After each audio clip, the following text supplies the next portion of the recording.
So at first glance, this may appear to be a perfectly normal 1983 Buick speedometer here. However, this of course was one of my challenges with doing the LT1 swap was, what are you going to do with the speedometer, since the original is of course cable driven. So the mechanicals of this speedometer are out of a 92 Chevy van. The 91 to 96 Chevy van used an electronic instrument cluster, however, had the old style 85 mile per hour speedometer. I think they were some of the last GM vehicles, if not the last GM vehicles, to have that 85 mile an hour speedometer. And of course, that's key, because if I'm gonna replace the mechanicals and keep my faceplate, I need something that's from an 85 mile an hour speedometer. So the needle that you see is the 83's needle, and the little circle, the seat that it's sitting on, is actually the 92's seat.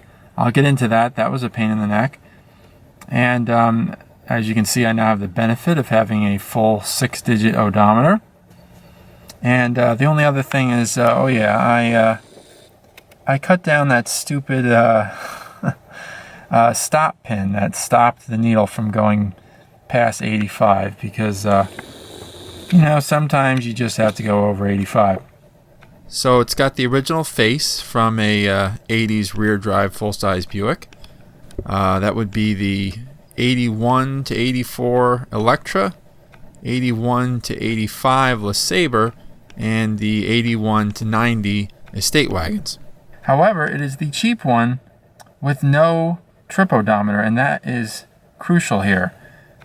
The 91-92 van had a trip odometer that was down here, but of course it didn't line up at all with the trip odometer on the full-size Buick. The button reset, it was down here, and of course on the 91-92 van, it's here, and it's one of those ridiculous knobs you gotta pull and twist. It's the stupidest thing ever. I can see why for 93 they changed it to a push-button type.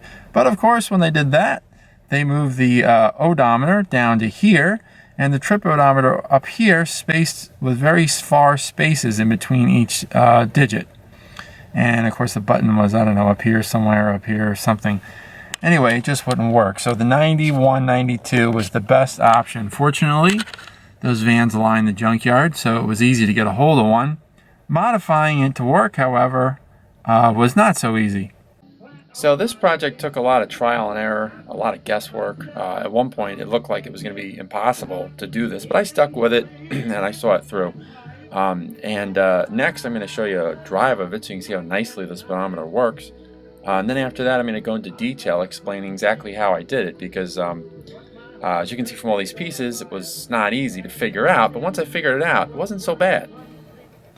Okay, so when you turn the ignition on, you'll see the needle move down. There we go. And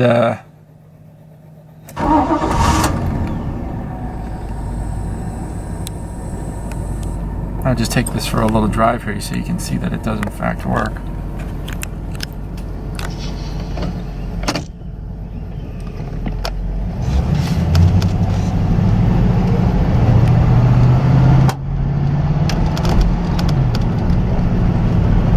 I've checked the speedometer at low speeds like we're driving now, and I've also checked it against the GPS at highway speeds up to 80, and it is dead accurate with the GPS speedometer that I was using.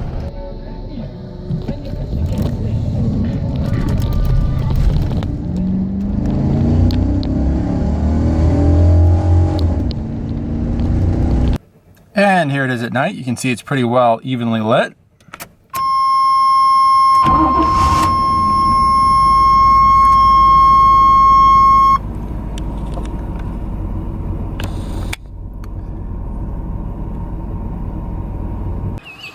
So when I found that none of the faceplates lined up properly with the mechanicals of the either the 91, 92, or 93 to 96 G-Series van cluster, my next thought was, all right, I'll just take this thing apart. Of course, the plastic is already removed off of both of these. I'll just take this thing apart, take out the internals, and you know, like cut this thing up, and that's actually what I was starting to do here with this. Yeah, you know, cut this whole thing up because it's in a cluster and not just a little pod, and then like try to fit this in here, and I'm like, you know what, this is not gonna work well. It's like, okay, even if I do get it mounted in here, look how this thing lights. You see these bulbs? Take one of these bulbs out. You see these bulbs light the cluster from behind. It's sort of a silly way. Anyway, your cluster goes, your speedometer goes in there, and just like this, and then this ring with this blue paint on it goes over it, and basically what it does is it just reflects the light. Those two bulbs back there reflect off of this blue ring and down onto the face of the speedometer. So I had a feeling that this just wasn't going to work right, especially because the other thing I found is, you can see, even cut down as small as I could get it, it's still, the face is still bigger than the one out of my 83. So after I realized that this faceplate out of my car was not going to line up with either of the mechanicals for any of the 90s G Series vans, and that this was probably a stupid idea because it was looking like shit, and also, you know, I'm pretty sure that even if I got it in there, it would not have been well lit, and then you still got this extra thing for the brightness, for the brights, which I didn't have, and then this, then I have this. There's a plastic plate with some idiot lights that I wouldn't have needed. I would have figured I would have blocked that off. Then I was looking on eBay, and I found, which I didn't know because, you know, Buick was not a cheap car, that there were versions of this cluster that didn't have a trip odometer. I figured an Electra and a LeSabre, you know, I thought that was standard at that point, but I was wrong. So the one that I put in the car is actually out of an 83 Electra. I mean, an Electra, it's a pretty fully loaded car, didn't have a trip odometer. So you could still pick and choose your options back then. But that is key, because I realized that, alright, so this thing doesn't line up so great. However, I bet you that odometer would probably line up properly with just a little finagling, and I'm just like, why don't I just cut the trip odometer out? You know, the mechanicals of the speedometer, see, it's mounted to this plastic frame, so basically I just sawed off the trip odometer section of it. It was pretty easy. So I took the trip odometerless face and actually had to drill a hole out. You can see I practiced on this one because I had to move the mechanism a little bit. So you see here, when you lay this over the old one centered, you can see that the odometer wheels are at different heights. And of course, because the van uses a odometer with more digits, and because it's centered, your left and right numbers would be halfway cut off. So if I lay this over the 83s so that the 10th mile digit is cut off and the 6 digits are now centered and displaying properly, that means that I had to move the mechanism down and to the right. And then of course I found that this needle does not fit the same way, is not affixed to the mechanicals in the same fashion. Of course, this is actually a piece of brass in there that the needle is held on to. And the way it mounts is completely different. So what I did find, though, is that the way that the needle mounts to this round disc that it's on is almost the same between each cluster.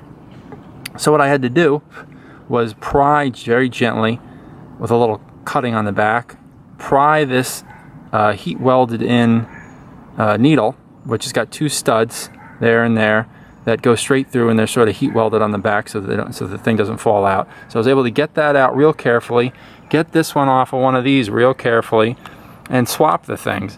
And because the way that this this needle, the back of the needle is overhangs this much, you don't even realize that because I moved it down, you don't even realize that it's not perfectly centered anymore. And then all I had to do, of course, is to get it to fit into the housing, because as you can see with this original one, it's held in from the back with a couple of screws, actually 3 screws held into the back. That's what holds the whole thing in here. So what I had to do is cut pieces of metal, pieces of sheet metal, and make basically a couple of stands for it to sit on top of. Of course, this big circuit board does not fit in this rather small housing, so at least not properly anyway. And of course on the 92, 93, one of the big differences is there's a plug on the side of it. This one goes through the printed circuit board, but for 91, 92 it did not. It had its own separate plug. It was a real sort of thrown in afterthought type thing, I guess. So I actually had to cut this part of the housing open so that the circuit board could kind of stick out and you had access to the plug. Then I actually found that the VSS plug for the 83 was almost the exact same plug. I just had to cut it out slightly so that it actually fit properly over the little plug at the end of the circuit board on the 92, 91 cluster. And I was able to bend this piece of metal. I just cut it out and I was able to bend it up and out a little bit. And it doesn't look, I mean, you know, it looks kind of hokey from the back if you look at it, but it's pretty sturdy, and I've put 1,500 miles on it now, and so far it's been fine. So I think we're good. So that's the story of the speedometer. I hope you found this video interesting, and until the next update, see you around.